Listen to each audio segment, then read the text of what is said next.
So when boys have struggled through a feminized education system, the exam results are published. But they're not really exam results anymore, because the exam-based element has been systematically reduced. We see the same results year on year. Girls are outperforming boys. But England, Wales and Northern Ireland show girls are still doing better than boys. Once again, boys are still lagging behind girls. Girls are still doing better than boys. Girls are still getting more A to C grades than boys. Boys still languish over 8 percentage points behind girls. Girls are still outperforming boys. I got an A star, an A, a double B, and all the rest of C's. Oh my god! It means I can go to college and do all the courses I wanted to do. But as a boy, statistically, Chris is less likely to succeed. Boys have been falling further behind girls in A-levels every year this decade. But the education system is supporting girls and abandoning boys, so it's no surprise that the exam results show this disparity in achievement. Not only do girls do better at A-levels, they're more likely to sit them in the first place. Most of the reasons why they're underachieving is that the syllabus hasn't been designed for them. The syllabus, the curricula have been designed to cater mainly for female children. And that is, one can see that in so many areas. The element of competition has been removed. And that's probably one of the most important areas. Boys, and indeed men, positively thrive on competition. You can't stop men competing. Men are involved in all sorts of sports, and if they're not playing them, they're watching them. They compete with nature, they climb mountains, they sail around the world, they compete in the workplace. Competition is something that men seem to be motivated by to a very high degree, an extremely high degree, so much so that it doesn't stop in childhood. It goes on and on into adulthood and old age. And what have we done? We've removed it from the classroom. And so one of the main motivators for male children has been taken away. That's one reason. Another reason is that the way the material is presented, for example, in English lessons, young children are expected to write about their emotions and their feelings. This is something that girls seem to be quite happy to do and are interested in doing. Boys have very little interest in thinking about their own feelings and certainly have no interest in writing about them. The Chief Inspector of Schools in England, David Bell, says that even though girls are ahead of boys in exam results, they still need more encouragement. He says that Buffy the Vampire Slayer is a good role model for girls. If girls could learn from her example, they could overcome the glass ceiling and do as well at work as they do in schools. And the exams are beginning to mean less and less as the feminising of our education system suppresses real achievement. 96% passed the exams, with over 22% getting A grades. You can see a clue as to what's going on by this student's particularly insightful comment. I got 5 A's. What do you think about the idea that the exams are getting easier? It's easy if you follow the system, but otherwise it's pretty tough. As he says, if you follow the system, you can do very well. That's what feminised education is all about. The girls plod through all the coursework, tick all the boxes, and hand in all the assignments on time. You don't need any real ability to do well. You just need to follow the formula that's deliberately designed for girls. Those boys that can adjust to the female bias can still do well. Most, however, turn away. The way in which the children are examined, continuous assessment, is far more attuned to those who have the docile consistency to produce the work week by week by week. The way they're having to do the work is there is a lot more ordered writing that needs to be done in order to compute even the simplest of sums. And as a consequence, boys with their untidy writing, they're less concerned with detail, are far more likely to make mistakes. Girls, however, far more meticulous in carrying out these procedures, benefit from them. And this seems to be applying right across the curriculum. This is why employers are finding that GCSEs don't mean much anymore. They reward plodding mentality and not real ability. Generally speaking, the GCSE qualification is no longer a guarantee to an employer that the employee is going to meet the grade. The instant death exams suited boys, you know, they were the risk takers, so they would tend to outperform girls on just a straightforward written exam without coursework. But then when it comes to coursework, it's better, you know, girls operate better in that sort of sphere. More girls are sitting GCSE exams than boys. Many boys never actually get to sit GCSEs, as they're excluded for misbehaviour. Recently in Scotland they did a survey into what's going on in classrooms, because again you get this image all the time that boys are out of control and they're skiving off this, that and the other, they actually found that girls were equally out of control in the classrooms, and they found that the girls were more likely to actually skive off school than boys, but when it came to exclusion from school, boys were 4 times more likely to be excluded than girls, again because of this perception, boys are the problem. Because girls then go on to take up more and more A-level and degree places, the subjects studied are changing as well.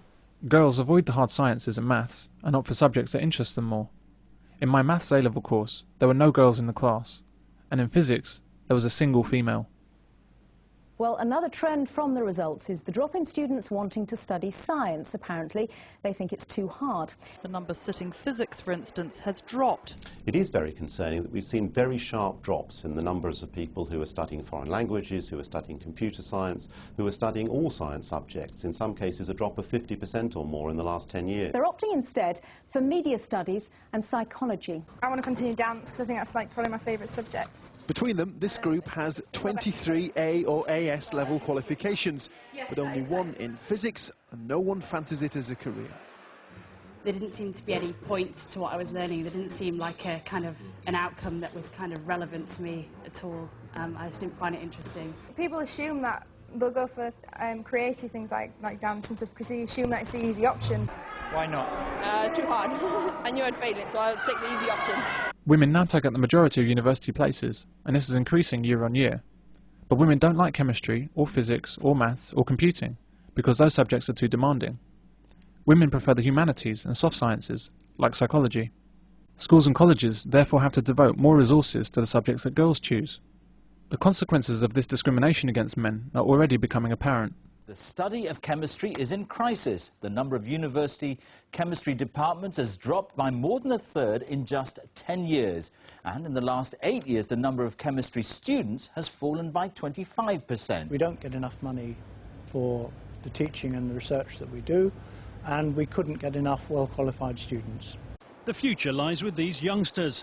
The government has promised more money for science, but unless they can be convinced it matters, chemistry itself may gradually dissolve before our very eyes. The BBC presents this story as an issue of funding, and as is typical, goes out of its way to show female chemistry students on camera, even though they're very hard to find. But the problem with chemistry isn't directly about money. It's an issue born out of the discrimination against men in education. Psychology. It's one of the big threats to chemistry. Gemma Wright, typical of thousands opting for a subject they perceive as easier and more useful. Now, for every chemist, we're training 5 psychologists. It's a lot more people-centred. There's a lot more advertisements and publicity going around about psychology. It's sort of a more modern and up-to-date subject. And that attitude so worries senior scientists, they're now launching a campaign to save chemistry. Those women that are encouraged onto real science courses at the expense of men tend to drop out and switch courses away from science because they find them too difficult. As a result, there are fewer students on science courses, and universities have to close departments for lack of funds. Now there's a crisis in chemistry, and the BBC just can't explain it. But it really isn't rocket science. Even though girls choose not to study maths, just as they choose not to study science, they've increasingly been encouraged onto maths courses to counter perceived discrimination against girls in this area. The way this is being done is to make the classes easier. Maths courses over the last 30 years have been modified in order to assist girls into higher education. Maths has been dumbed down. Yet each year, many university maths and physics departments report that fewer students have the basic skills needed for study. Since 1979, York University Physics Department has given its first-year students the same test. Year on year, the marks out of 50 have got worse and worse.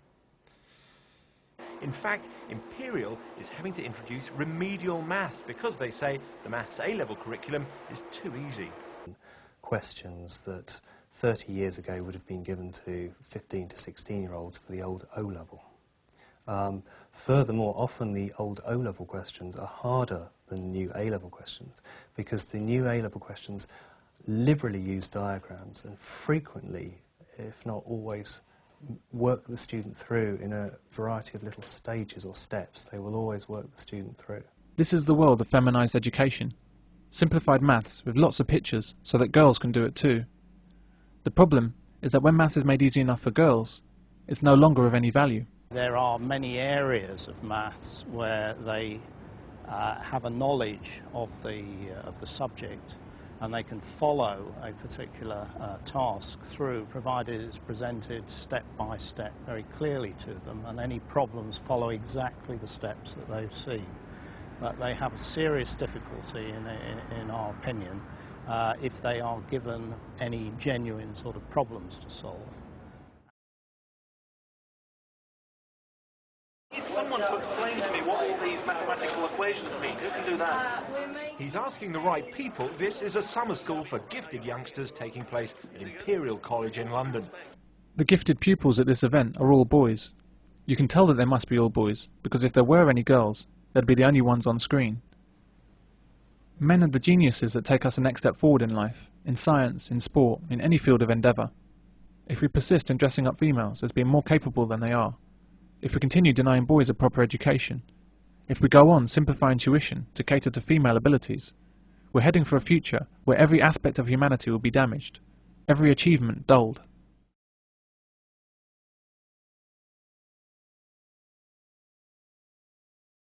Girls are not smarter than boys, and never have been. Every single industry and vital job on the planet is done best by men. Look around you. The internet, TV, car, music, aircraft, phone, even the clothes you wear, the bed you sleep in and the roads you use. Everything worthwhile on this planet is conceived, designed and built by men. Even products exclusively for women, makeup, bras, high heels, dresses, are designed best by men. This world needs boys and men that are properly educated. The world depends on men in a way it doesn't depend on women. As the saying goes, men build, women decorate.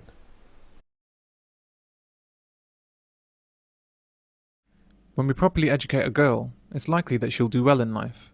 She'll contribute to society, and she'll achieve her full potential. When we properly educate a boy, he might change the world.